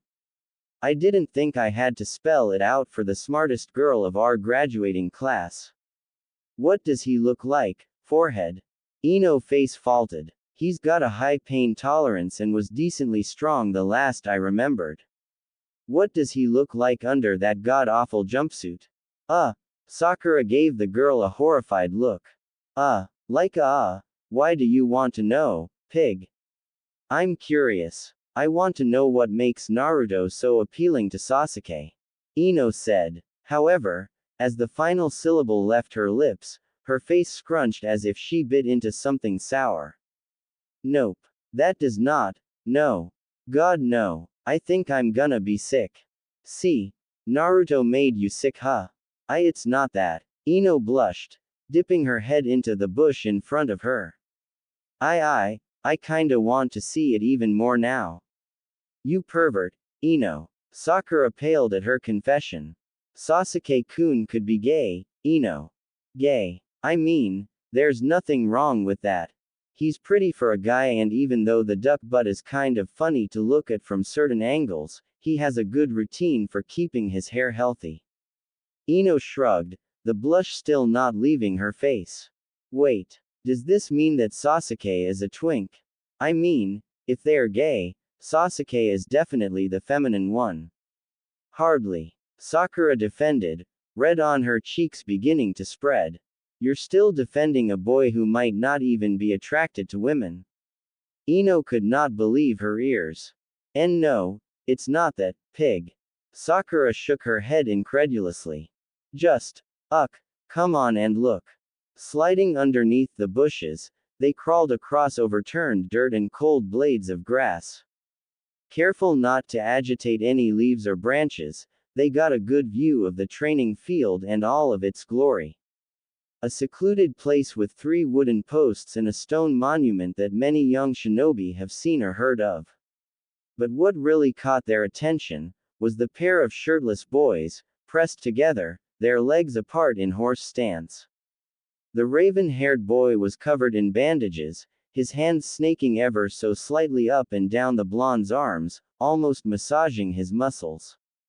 Sweat dipping in between the troughs of his forearm dips and the biceps and triceps. Ino and Sakura took a collective gulp as their jaws dropped lower and lower. The blonde boy was leaned in, his back pressed against the bandaged boy, the sweat trickling down their backs, slowly meandering between creased shoulder blades and back muscles. Scars, cuts and bruises, there were markings on the blonde boy's body that looked fresh. Ino couldn't believe her eyes, and looking over to Sakura, neither could the pinket. I'm assuming it never got that bad. No. This is the first time I'm seeing this. Sakura all but drooled as she said it. The blonde boy had his hair down, follicles sticking to his whiskered face. Mouth slightly ajar, it was almost sensual to watch. The raven-haired boy continued his movements, sliding his palms across bare skin, maintaining the horse stance. I think I'm about to pass out. Ino whispered weakly. Looking over, Sakura's face was pressed into the dirt, not a sound to be heard. Naruto relaxed to Satsuki's touch. She had remembered seeing her mother massaging her father during their early morning calisthenics. As her chakra control really helped Naruto, it wasn't doing enough. His reserves were just too damn large, and she may have allegedly damaged his flesh in some tenketsu. Allegedly, of course. She wanted to make it up to him, if not for the sheer fact that she could at least accept when she was wrong. This wasn't to say he was going to get away with calling her a tsundere. Oh, how that infuriated her. That was neither here nor there at the moment. The only thing that mattered was mastering, or at the very least, having an intermediate understanding of chakra control exercises. It was a bit of a pain having to forcibly mimic kneading with her own chakra, that was chakra that she needed to force into the seal. Already, she could feel her short hair beginning to elongate. The bandages and binds that flattened her chest were doing all they could to keep her secret. It was just too damn hot outside. The sun was high, it was early to midsummer, temperatures were almost inferno. She had to admit, despite all the initial frustrations they had when they first started this section of training, Naruto caught on to the teachings rather well and soaked information like a sponge. Running her hands across his biceps, he shivered, sinking deeper into the musings of her calloused fingertips. Gone was the face of Sasuke, now, it was fully Satsuki. The red on Naruto's cheeks, the red on her own beginning to trickle across her face. From ear to ear, she bit her lip, remembering why she was even doing this in the first place. If Naruto could not get even the most basic of chakra control exercises down, there would be no way he could even think of doing elemental training. With his chakra reserves, and the potency of his chakra screamed elemental affinities and powerful ones at that. As his chakra began to die down, hers went with his. Like steam, it vanished into the air, sparkling blue before fading into obscurity. Slowly, her features turned masculine, her hair was shortening by the second and the red of her cheeks faded as well. Before Naruto could prepare himself, her fist dug into the back of his head, launching him forward. Rolling through the dirt, he crashed against a wooden pole, collapsing into himself, choking up spit and blood. Yup, he said weakly. So, worth it, Satsuki growled, throwing a hand to her face. Why are you such a moron? That same pathetic cat. That same idiot old man who couldn't watch a paraplegic goat to save his life. An old lady who couldn't find her geriatric way across the street. That same pathic cat. If they weren't trying to keep up appearances, Satsuki was certain that she and Naruto would be crying their eyes out in front of the old Hokage. Another mission. More like Shitseijin. The daimyo's wife cannot and should not be allowed to own a pet, any pet.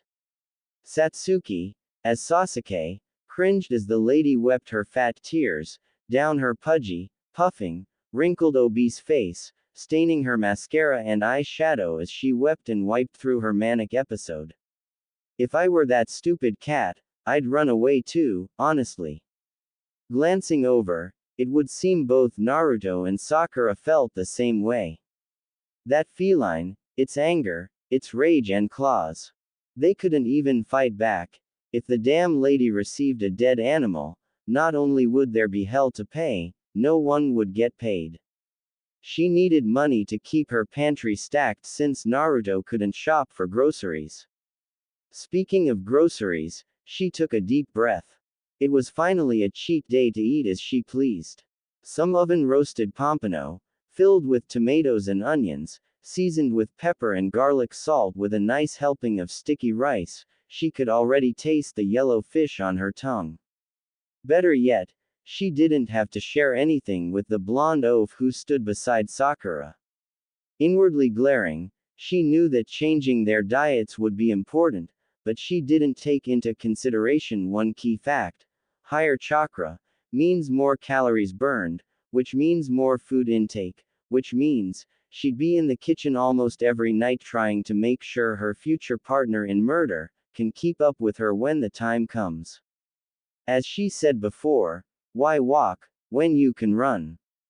Itachi had been running since the day he was born, she assumed. With the way people still whisper about him behind her back, the way some Jonin and Chunin speak of Itachi with fear and fondness, it was more than enough to get her on her feet and ready to start chasing. Stopping herself, she caught the somewhat bored look of the Hokage. She remembered his words, she remembered his deal. I just need to do a few more D ranks and then we'll be cleared for AC rank. Just a few more. Just a few more. I need to maintain composure, especially in front of the man who can decide whether or not to sanction my search for my brother. I need to prove to him that I am more than capable. Not just as a kunoichi, but as a ninja. If it came out that I were a girl as a genin, the fallout would be immense. Teams would be reshuffled, I would be relegated to a stupid support role as the vast majority of kunoichi are. I can fight and I will prove to him and that stupid council that I can. I'm not Itachi. I can't hate anyone. No matter how hard I try, even Naruto. Satsuki looked at the blonde. His eyes fluttered open and closed, as if he were trying to fight a yawn. As if on cue, however, he stretched, throwing his arms up in an obnoxious manner, nearly hitting herself and Sakura. Okay. I'm on the fence with him still. He's not so bad, honestly, I just wish he'd shut up more. Anyway, Itachi. No matter how hard he tried to make me into him, it's not working. I feel anger, but I don't feel hate. I haven't felt hate in my life. I fear him, I'm angry at him, but hate. He's my big brother. He was everything I wanted to be and I wanted nothing more than to make him proud. Even father was visibly prouder of me than he ever was. Satsuki's head tilted low. As Sasuke, she maintained the indifferent persona to the talks rummaging throughout the Hokage Tower and the missions department. Councilmen, old wrinkled crones, watched her with calculating eyes. The one with glasses kept a stoic face, unable to be read, even on an off day. The one beside him was a tiny little woman. Menopause was not kind to her. The ornaments in her hair jingled with every shaking move she made. Satsuki knew better. She was a relic of a more glorious time for shinobi and kunoichi. She earned her right to be so weak-looking. However, the one that made her uncomfortable, no matter how many times she had seen him in the halls of the Hokage Tower, was the one with black hair and wrinkled shut eyes. A man wrapped in bandages. Yet, no matter how many wrappings he donned, he could not hide the sinister intent waving off of him in droves. Satsuki had to remind herself, they were soldiers in the military machine. Any moment, any step out of line, or rather, in line, could result in a visit from any of those counselors. The one she really wanted to avoid was Danzo, the bandaged wrapped old man. Despite his cane and wounded outward appearance, he did not become the Hokage's councilman without being strong. If shinobi were anything, they were unpredictable and hard to get a read on. This man personified that. So, Kakashi-kun, another D rank completed. Hiruzen took a long puff of his pipe. That makes 15 done so far. Quite the efficient team you have. It's nothing my adorable little genin can't handle. Kakashi's eye smile made the Uchiha glare. I have a selection of D ranks for you to choose from. Uruka said with a smile. There are some wolves who are harassing nearby farmland. A fence needs to be rebuilt after a landslide. A cat stuck in a tree. And of course, helping the old man find his poor goat again. Naruto visibly paled. Satsuki watched him from the corner of her eye. The idiot was about to explode. Honestly, so was she. They had trained for more than this nonsense. They were shinobi. Even Sakura was starting to lose her mind, and she was Sakura. Sure, she was getting better and butting into their training regimen, especially when not prompted to, but she couldn't deny that the girl had finally stopped with the honorifics and stopped squealing every time Sasuke walked into a room. There was a change in demeanor, some confidence here and there, but what really caught Satsuki's attention was the confusion. The awkwardness. Does she know I'm a girl? Did she figure it out? Sakura gulped as the missions were doled and discussed between Kakashi and Iruka. Despite how riveting of a topic, trivial jobs and missions were to the Pinkett, she was doing everything in her small power to keep her eyes averted from Sasuke's intense gaze. Did he know that me and Ino were watching them flirt? Is he going to fight me? Listen, Sasuke, why you can have Naruto. I just don't know what you see in him. There's fear in her eyes. Satsuki tried to fight the glare. She knows something and she's afraid of others figuring it out. I mean, that is what a secret is, but still.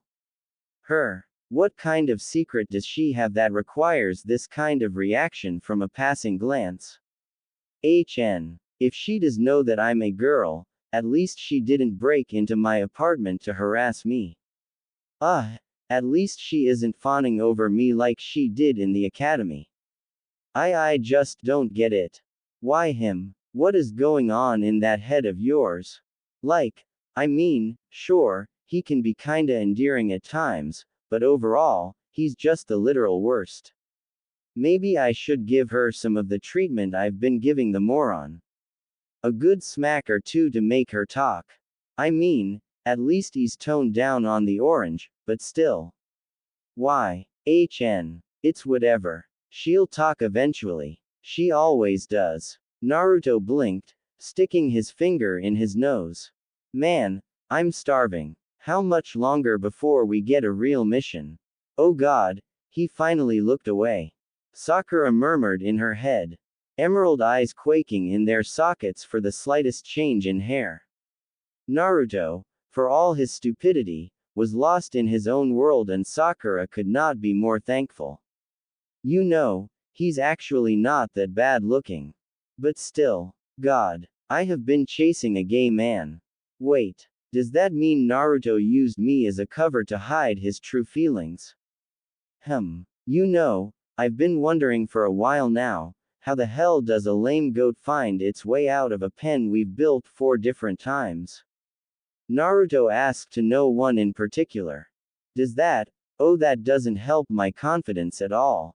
Maybe it has chakra. Naruto thought with a smirk.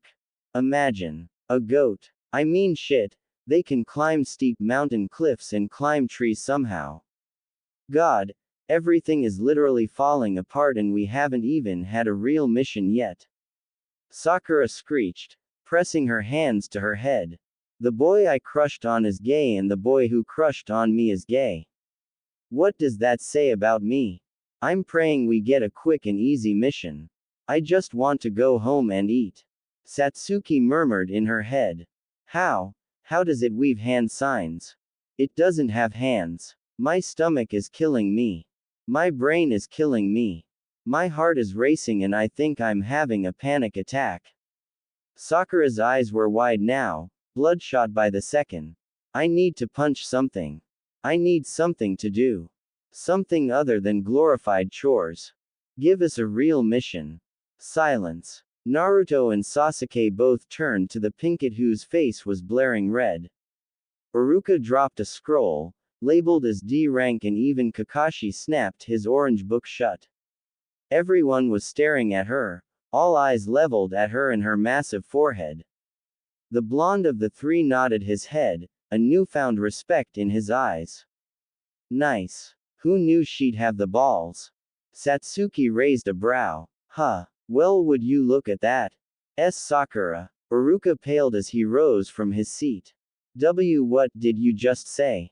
Red immediately flushed away, replaced with paling white. Eyes as white as plates, Sakura froze for a moment. Sweat forming in an instant, the metal plate of her Hitai-8 began to fog. She was in the thick of it now. Clearing her throat, she stepped forward, shooting her head down in a respectful bow. Neither Sasuke or Naruto knew what was going on. She turned her head, giving the two of them a pleading look, motioning for them both to follow her lead. The Uchiha, of course, caught on and bowed, leaving Naruto standing upright like a fool. Bow 2, idiot. Naruto, don't leave me out to hang. What's going on? Naruto raised a brow at the two of them. Shrugging, he crossed his arms over his chest, turning his gaze to the Hokage, who amusedly smoked his pipe. She's right. Give us a real mission, old man. Sasuke didn't know it was possible for someone to get paler than white, but Sakura managed to do it. The pinkett was about to snap. Satsuki was sure of it. Through Sasuke's eyes, she watched and waited patiently for the loose cannon to finally fire. But it was all for naught, as the Hokage began to laugh and choke on his most recent drag. Smoke trickling from his dry lips, he laughed harder, bringing the pipe to the tabletop. What a fine team. Hiruzen smiled. Iruka, give them AC rank. Let's see how confident they really are.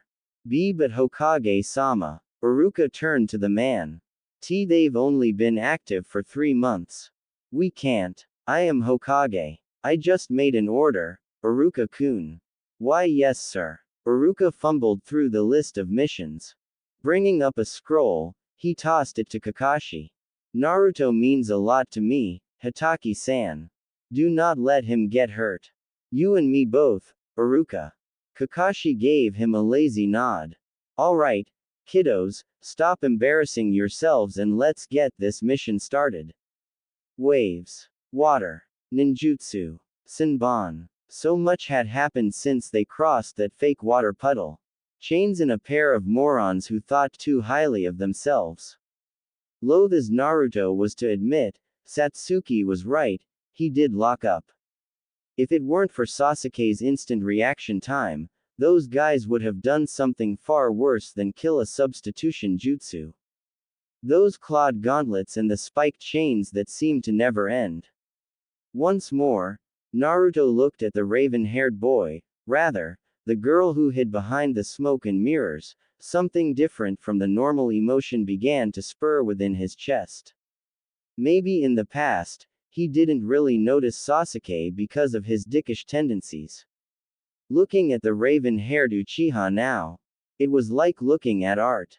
There was something about knowing a crazy secret that you just had to keep from everyone else. Until that secret came out to the public, it brought people together, namely, a brain-dead moron and an abrasive asshole. To Naruto, it was a little hard to explain. A shift in emotion was translated into Satsuki's odd, but caring way. That remark, "What's wrong, scaredy cat?" Something so annoyingly in character for Sasuke, but for Satsuki, there was a hint of worry in that tone. The choice of wording, the intense gaze she gave him. Naruto didn't know what to make of it, but if there was an inkling of doubt in his chest, he knew that she, deep down, started to care about him. Satsuki didn't know why she did what she did. Most importantly, she didn't know why Naruto froze like an idiot in the middle of a fight. Those guys were strong, but they had to be stupider than the blondie. Yet, he froze, unable to think, or even raise his kunai to defend himself. Using the skills she honed as Sasuke, she burst into action, shuriken flying, trapping chains together by their links and smashed through the pair of them, kunai pressed against their throats. Sakura was watching. She already suspects something is off. What's wrong, scaredy cat? God you moron. You can't be Hokage if you can't stand up for yourself, and I can't fight my brother alone. I cannot afford to lose the only person who, God what the hell am I saying? Standing straight, Sasuke pat his shoulders, yawning at the display. Turning away from the nervous Sakura and the reddening Naruto, he looked to the trees as if he were expecting someone. Kakashi. What the hell are you doing hiding? Ma, Sasuke, I knew you three had it handled. The Jonin nodded with his ridiculous eye smile. You were quick to react, Sasuke. Though, I am a bit disappointed in your performance, Naruto. Sakura, you didn't even do anything, but at least you moved to protect Tazuna right off the jump. Sorry. I can't be too harsh on you three. After all, we were paid to protect you against bandits, not missing ninja, Tazuna. Everything was a blur. Sakura watched from the rear, hands and fingers clasped together, palms pressed into one. A blinding sheet of mist, a cry from Naruto and Sasuke over the blinding barriers. Shuriken, kunai, ninjutsu, all thrown and clashed together in a series of earth-shattering, earth-ripping explosions. Kakashi and Zabuza met, Kubikiribocho and a lone kunai knife met, a shower of sparks left in the wake of their kiss of death. She trembled as she stayed as close to Tazuna as she could, kunai up and hands quivering with fear. She needed to do something, but just like the blonde she so vehemently despised just minutes before, she couldn't move either. Through the mist, Naruto and Sasuke flew back, rolling in the dirt before they repositioned themselves in unison. A pink eyebrow raised, almost like the shadow clones Naruto employed, the two of them, Naruto and Sasuke, shared a glance. Like their spars in the training fields that happened every single day, they were trapped in their own little world. She could only watch, breathless, weak and afraid. They moved together, jumping in and out of the bout while their sensei fell back to get some air. They were quick, precise and most importantly of all, persistent. Something that was sure to aggravate a legendary missing ninja like Zabuza. She tried to move, she tried to do something, anything to join her teammates, but her body just would not listen to her. A child, caught in between a rock and a hard place, caught in a situation that no child should ever have to face, faced it anyway. Gulping, she stood her ground, standing watch over Tazuna, much to his relative displeasure. She didn't care if he thought they were useless brats, she didn't care if she couldn't join Naruto or Sasuke in the front. She was going to do her job. She was going to be a kunoichi of Konohagakure. You know you looked like a total bitch for blowing up at that kid like that, right? Naruto ignored the girl as he punched the tree. Knuckles peeling, blood spraying against the flattened bark, he couldn't focus on anything else but the target in front of him. She knew what was bothering him. She knew it too well. I get it. The kid was out of line, but can you blame him? Satsuki said, trying to get him to look at her. She had even dropped the seal. Maybe she was running out of chakra, but at least the sentiment was still there. He was letting what Inari said get to him and he wasn't reacting the way a shinobi should. Naruto, will you at least listen?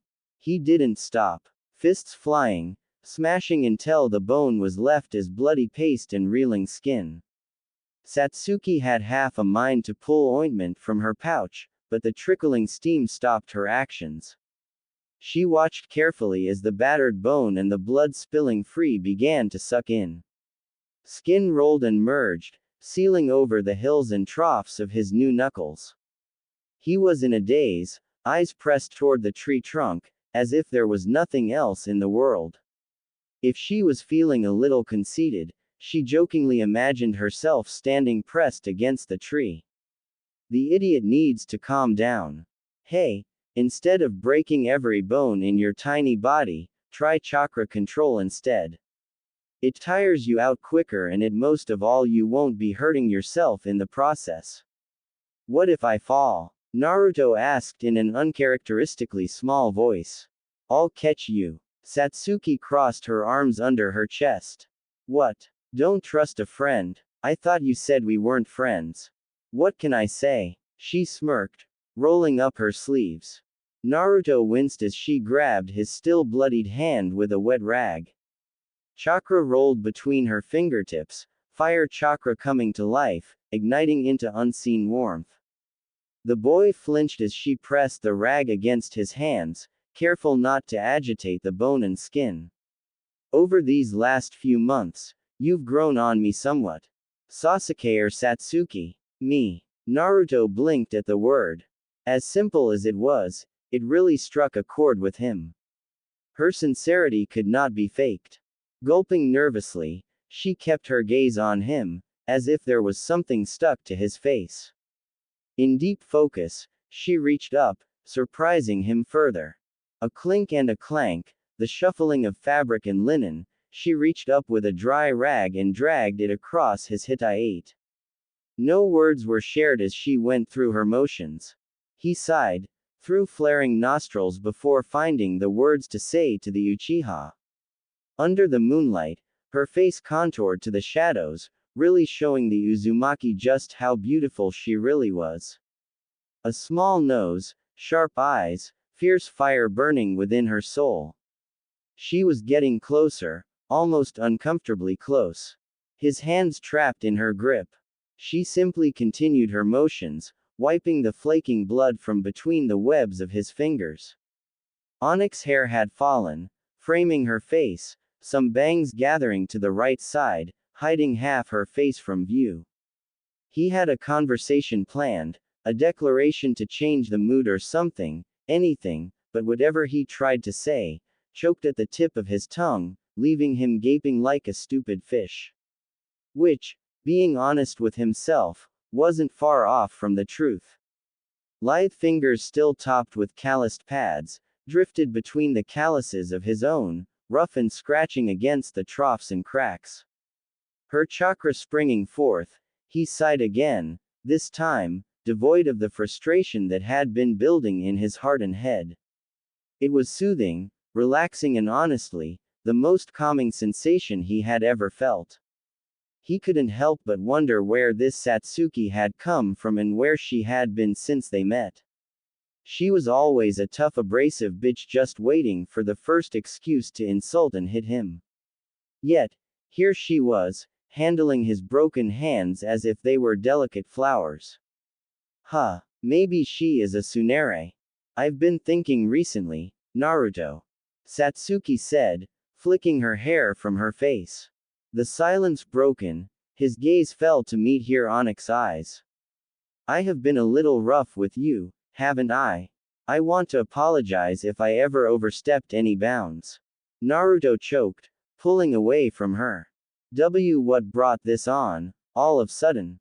We have an agreement and might I add, one we've been very good at keeping.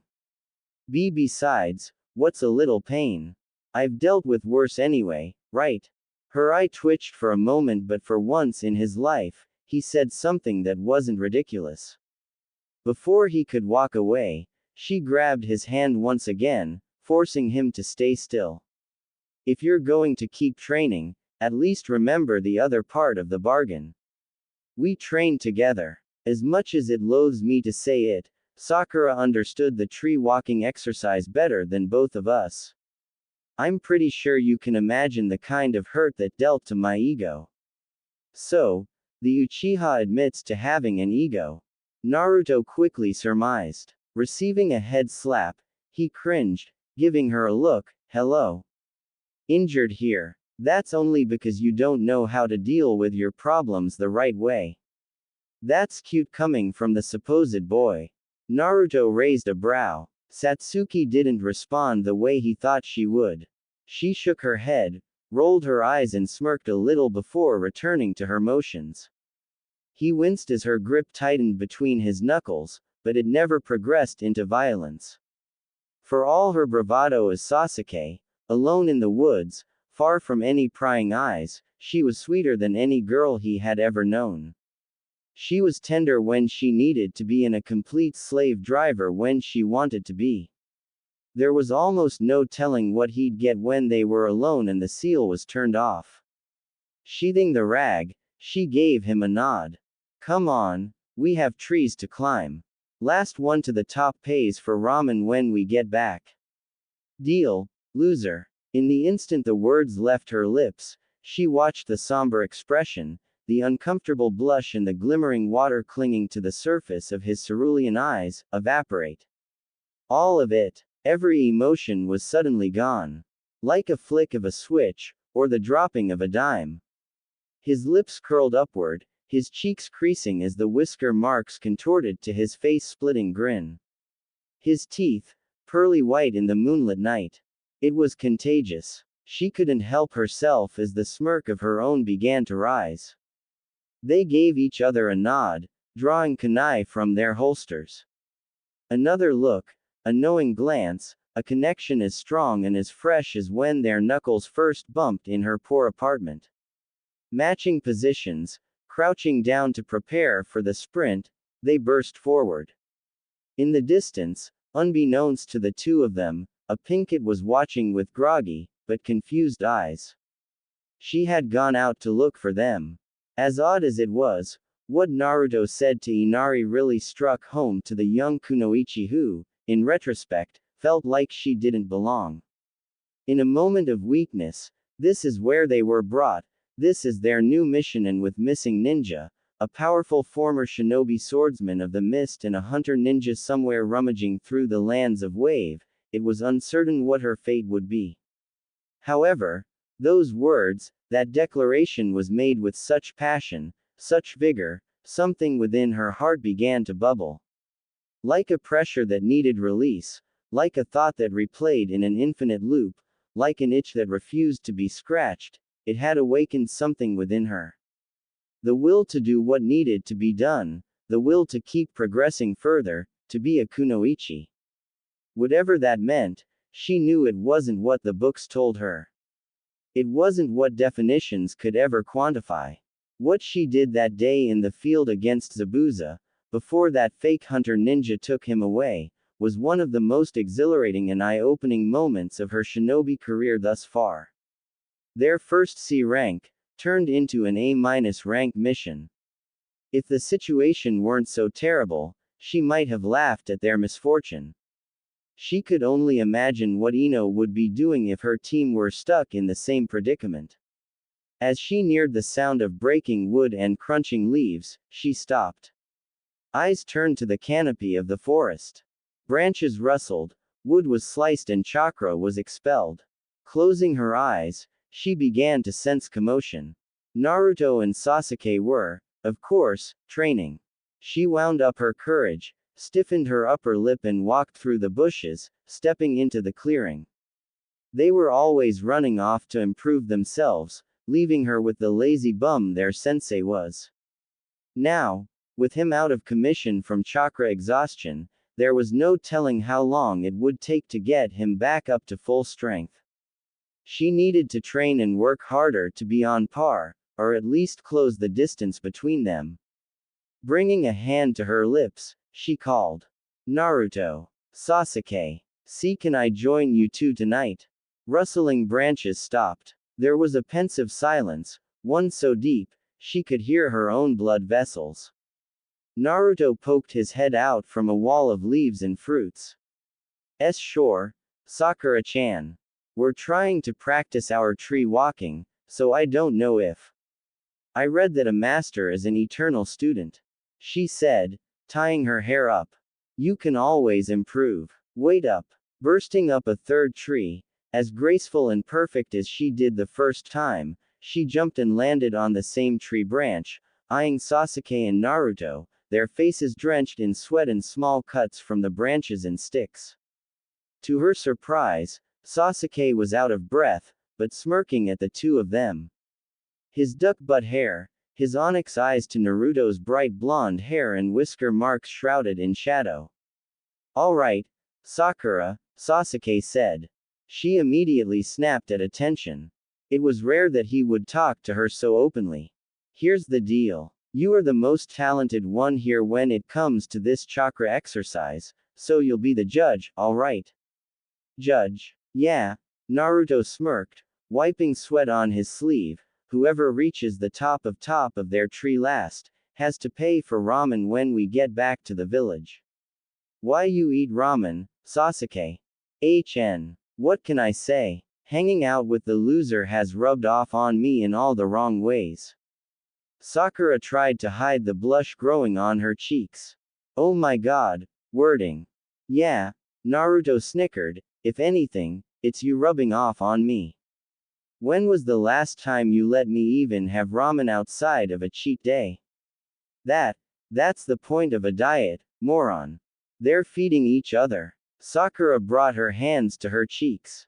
She shook her head, trying to get the images out. They couldn't be. It just couldn't be true. In all fairness, the last time we had a cheat day, you ate all the cookies I made and my ice cream. I was saving them both for a dessert I had planned for weeks. What? Listen, you left them on the counter unattended for. They go to each other's houses. Oh, my god, what have I missed? Sakura snapped her eyes shut. Her heart was racing, her thoughts were churning. Opening her eyes, her hallucinations were taking hold, her mind running rampant with her own fantasies. Sasuke laid, in Naruto's lap, the two boys watching TV, snacking on warm cookies and hot chocolate. A bowl of ice cream they share as they laugh and giggle with one another in their own apartments. She shook her head, the blush beginning to burn against her palms. Naruto digs his spoon into the vanilla bean scoops, raising the utensil to Sasuke's waiting lips. He shakes his head, giving the blonde a glare, but being the idiot he was, he made the Uchiha take the bite in one go. Sakura. They leaned in, the tips of their noses touching. Their blushes matching in perfect unison. Sakura. Their leaning continued, Sasuke in Naruto's lap, their lips inching ever closer. Sakura-chan. Naruto clapped his hands. The pinkett flinched, turning to the two boys. Tired emerald eyes softened, but quickly widened as she began to realize what was happening. Neither seemed to notice. Sasuke gave his usual grunt, but Naruto narrowed his eyes as if he had found something off about her. Crawling across the branches, he stopped just a few inches away from her. Hey, are you okay, Sakura-chan? You're really red right now. Are you sure you want to train? You can go to sleep if you want. No, I don't think so. I don't trust you to be honest if it's just the two of us. Sasuke glared. I for one, refuse to lose, because I am not buying you 10 bowls. That is expensive. How you're able to pay your rent is beyond me. Even though I eat a lot, I know how to budget, asshole. I'm surprised you can even count higher than 10, moron. Sasuke rolled his eyes. So, are you down or what, Sakura? Sakura weakly nodded. Jumping up once more, she pierced the forest canopy, flipping and landing on the highest point. Running a hand across her face, she rubbed her eyes, slapped her cheeks, massaged her temples, anything to get the images out of her head. There was nothing confirmed, nothing that said anything about a secret, scandalous relationship between the last Uchiha and the dead last. Slapping herself once more, she focused, leveling her emerald eyes on the two boys who fell back to ground level. They paced one another, saying inaudible words to one another, before bumping fists once again. They didn't move, they didn't even take positions to make a run for it. They stood there, lost in each other's eyes for what felt like hours. Beneath the rising moon, Sakura wanted to puke. I am telling Ino everything about tonight. Sakura cursed. There is just no way. Satsuki cursed. Cursing was putting it lightly. Her mouth running in her mind, with every expletive she could muster. Every word, every insult, every profane vocabulary she had ever heard, used or made up on the spot.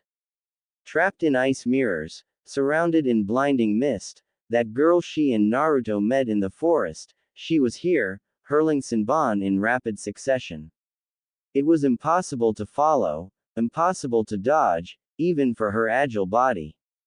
Gone were the bulky movements of Uchiha Sasuke, all that remained was Uchiha Satsuki, trapped in the heavy, baggy clothes of her male persona.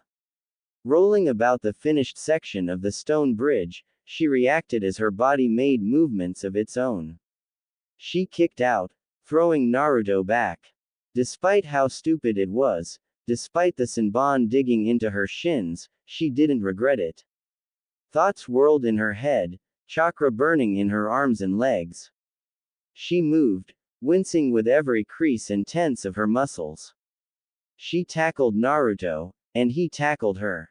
Over and over, everything they did mattered nothing against the mist ninja hiding in reflections. Nothing they did mattered when this bitch sped in and out of their vision. As the girl sped past them, Satsuki glared at the afterimage. Naruto was yelling at her, throwing kunai and pulling the needles from his body. He ran out, throwing Satsuki across the arena, her back crashing against an ice mirror. He screamed as the girl crashed against Naruto's back. Needles poked through his clothing and armor sewn into his outerwear. He was weakening by the second. No, Satsuki cursed, pulling needles from her legs. Tripping over herself, she shot ahead. A sensation burned in her head. As the girl prepared her next attack on the two of them, Satsuki realized something. Everything was beginning to slow down. Her steps echoed like rain water dripping and spilling into gutters and puddles. She could see Haku leaving her mirror. Naruto was static, his face empty and demoralized. Satsuki didn't care, throwing herself between the blonde and Haku. Bringing her fist up, she smashed her knuckles into the wooden mask, sending Haku back into her own mirror. Panting, Satsuki turned to Naruto, reaching into her pouch. Pulling out a small wooden container, she slapped into Naruto's hands. Get ready, she whispered. I'll hold her off. Wait. Naruto grabbed her arm. He needed to be quick. As Haku's mask cracked and shattered, the two of them glared at her in her disbelief. Satsuki, I can still fight. I don't have time to apply this. You're going to get hurt, idiot. Satsuki shouted back. Satsuki, Naruto blinked. Why your eyes? Listen, I can see her. I can predict where she's going to go. Satsuki said. But she's skilled. We might need a power-up. Naruto paled at the words. What? No. I don't even know if that's possible. She will kill us both. Satsuki shook her head. She will. If either of us fall, I swear that I will complete your dream. If I fall, find Itachi. Tell him I couldn't do it. What? Naruto pushed himself off the floor, grabbing handfuls of needles. He winced as he ripped it from his shoulder. I am not doing any of that shit without you.